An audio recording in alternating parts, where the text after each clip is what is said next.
Who would you rather have as your quarterback, Mahomes or Goff? Wow. Man, it's hard to say. I mean, they're just a little bit different. I mean, I love what Jared Goff's doing from inside the pocket, and his ability to be accurate down the field, I think, is extremely rare. But I think what's going to make Patrick Mahomes so special is he can make those throws in the pocket, but he's got a little of that Aaron Rodgers ad-lib, make the throws, off schedule and play more backyard football than Jared, I think, can. So I think in every scenario you might go with Patrick Mahomes over Jared. If I said you could have Goff or Mahomes, I would take Mahomes. Goff has surpassed my expectations. He's underrated as a guy who was the #1 overall pick. As strange as that sounds. I agree because right? You're exactly right. I mean, the first year was underwhelming, and I know that wasn't because of him. It was Jeff Fisher and that offense, and it was pitiful. Last year, I would have said he was more of a creation of the McVay offense. Gurley was the leading receiver. It was screen passes. It was wide open receivers. But what we've seen in every big game this year is some, what I know you and I have talked about this before.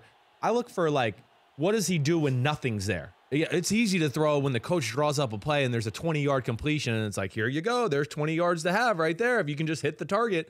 What does he do when nothing's there? And he's been making a lot of big-time throws. But Mahomes is like another stratosphere of quarterback. I mean, he's Brett Favre, Aaron Rodgers type talent that only comes around so often and can really make any offense work. Does he force it, though? He forced it last night, it felt like. He did force it a few times. Just have a feel of people around you. You can't always be over aggressive. Yeah, he's a rookie. He's learning on the fly too. Let's not forget.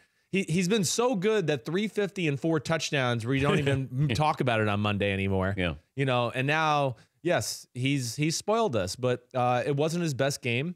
But that's why I picked the Rams to win the game, because of guys like Aaron Donald and Dante Fowler and Ndamukong Suh. They can get there with 4, and they might let up a lot of yards. Great. They don't care. Neither one of those teams care about defense. That's what I think people have to realize too. It's they want to go make a play, or you go down and score, and then our offense gets back on the field. We don't want to be bend, don't break. It's a 12-play drive for 10 minutes, and our offense hasn't been out there. They kind of welcome the shootout. For more Dan Patrick Show, tune to Audience Channel 239 on DirecTV or download the Dan Patrick Show app.